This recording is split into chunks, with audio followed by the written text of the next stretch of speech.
Halo, selamat pagi Mas Rizky. Apakah suara saya terdengar jelas? Terdengar jelas, Mas. Apakah suara saya terdengar jelas juga, Mas? Ya, kedengaran kok Mas.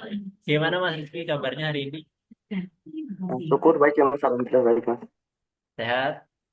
Ini sinyalnya Ya, aman kan? Kota aman pakai WiFi atau kota Mas? pakai wifi dong, Mas. Oke, Aman-aman. oke Mas Rizky.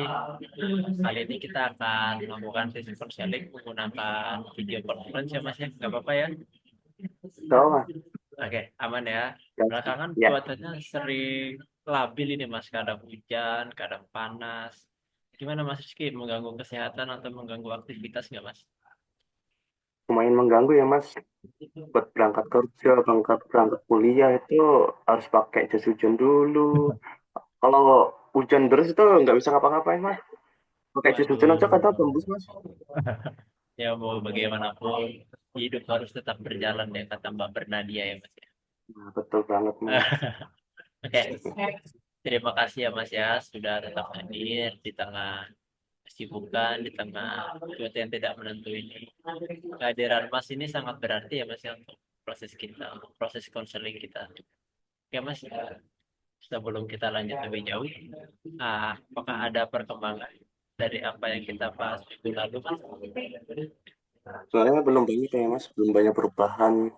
Tapi saya lebih sadar kenapa saya merasa seperti ini. Oke, bagus Mas. Sadar terhadap apa yang dirasakan itu penting ya Mas. Kalau kita coba review lagi pada sisi sebelumnya, Mas Rizky merasa kurang percaya pada presentasi atau diskusi ya Mas ya. Dan ini mungkin berkaitan dengan pengalaman masa kecil Mas. Ketika Mas merasa kurang diperhatikan. Pengalaman itu kadang memang bisa membuat seorang merasa jadi ragu dengan dirinya sendiri dan takut jika pendapatnya Mas tidak diterima. Apakah menurut Mas ini benar adanya? Iya, Mas. Saya merasa itu benar.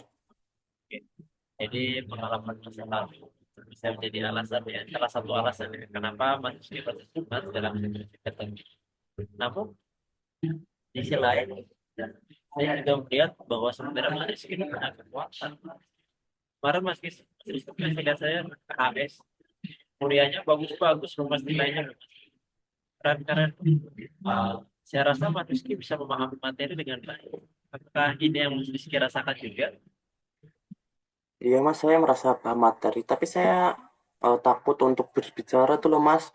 Kalau diskusi lebih pasif. Kan nggak berani berpendapat, Mas. Menarik kok. Di satu sisi Mas Rizky katakan Mas paham materi ya. Di Hmm. sisi lain masih kita salah bicara. Padahal kan orang yang memahami materi biasanya justru lebih percaya diri Mas untuk berbicara. Menurut Iya, Mas, Mas. apa sih yang membuat kedua hal ini bertentangan? Mungkin karena saya masih terlalu memikirkan apa yang dikatakan orang lain, Mas. Ya, Mas, dari cerita Mas ini, saya melihat bahwa terkadang ya, ada rasa takut untuk berbicara karena khawatir akan penilaian orang lain. Hal ini wajar, tetapi mungkin tanpa Mas sadari, Mas sering menghindari berbicara di depan umum untuk menghindari rasa cemas. Jadi ibaratkan ini mekanisme pertahanan dirinya Mas. Apakah penghindaran ini akan membantu jika terus-terusan seperti ini? Saya enggak tahu. Justru nanti yang membuat Mas Rizky makin terjebak dalam rasa takut. Gimana Mas? Hmm. Iya, Mas. Mungkin benar, Mas. Kadang saya lebih memilih diam daripada salah berbicara. Tapi rasanya malah membuat saya semakin takut untuk mencobanya, Mas. Nah, betul Mas, saya paham. Penghindaran memang terasa nyaman di awal, tapi kadang membuat kita kehilangan kesempatan untuk melatih diri kita dan merasa lebih percaya diri.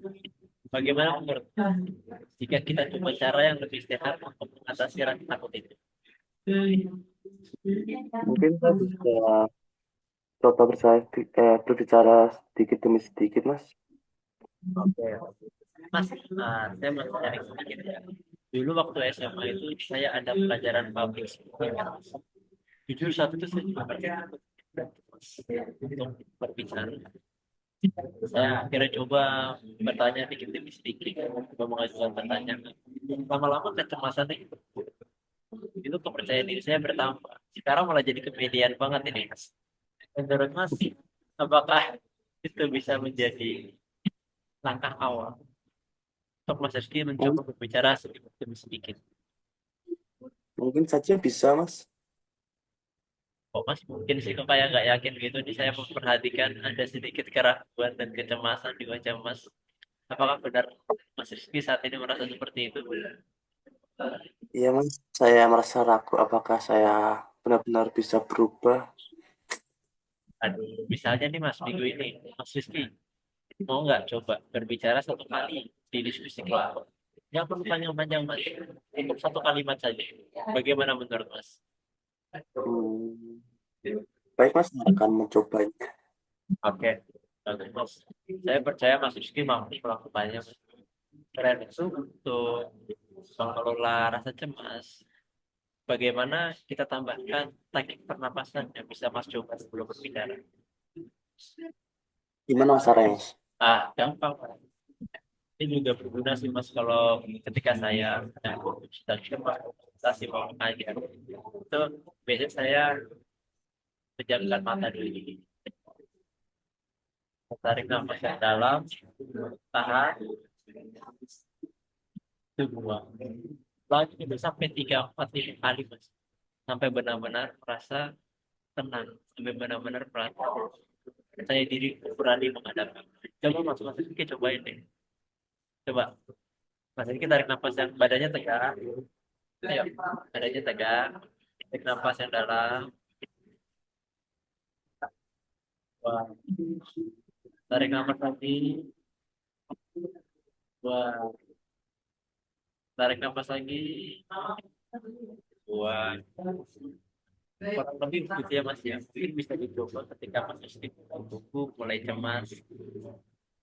Selain itu, Rizky bersedia nggak kalau membuat catatan kecil setiap hari tentang situasi di mana Mas merasa berhasil bicara atau mengatasi rasa cemas? Meskipun itu hal yang kecil ya Mas. Saya bersedia, Mas. Oke, Saya akan itu, Mas. Oke, Mas Rizky mantap. Oke Mas, hari ini kita sudah membahas banyak hal ya. Tadi bagaimana cara memiliki kebiasaan, mengatasi rasa cemas, dan mencoba langkah kecil ya untuk membangun kepercayaan diri Mas. Bagaimana Mas perasaan Mas setelah sesi ini? Saya lebih percaya diri, Mas, untuk mencoba di esok hari, Mas, untuk berbicara dengan teman-teman atau diskusi dengan kelompok. Saya lebih merasa optimal lah, Mas, Oke, setelah sesi ini. Dan juga eh, tes apa atur napas, strategi buat menghilangkan cemas dan stres. gimana Mas Itu ya? cukup. Ah, Sebelum kita mengakhiri sesi counseling ini, adakah yang ingin Mas Rizky tanyakan? Mungkin itu, Mas. Tadi pas sesi pernapasan toh, itu gimana, Oke. Mas? Harus setiap hari atau situasi tertentu? Menurut saya itu bisa dipakai ketika Mas Rizky sedang mau presentasi, misalnya nih Mas Rizky gugup banget, Mas Rizky cemas banget. Nah, itu Mas Rizky bisa mengambil waktu sebentar, sejenak, mungkin sendiri untuk melakukan teknik pernapasan tadi, Mas. Kalau Mas Jadi Rizky nggak mau setiap hari. melatih, kalau Mas Rizky mau melatihnya di rumah setiap hari untuk membiasakannya juga itu bagus, Mas. Gak apa-apa. Oh, baik, Itu Mas. pelan-pelan akan masuk ke dalam diri Mas Rizky dan buat Mas Rizky lebih tenang, lebih berani untuk menghadapi kenyataan, menghadapi presentasi khususnya yang terjadi berbicara di depan umum saya ini. Gitu Mas ya. Ada lagi yang mau ditanyakan Mas Rizky? Sudah cukup jelas. Sudah, Mas. Terima kasih, Oke. Mas, sudah membantu pada hari ini, Mas. Terima kasih banyak. Saya terima kasih Mas Rizky bersedia untuk mengikuti sesi konseling pada pagi hari ini.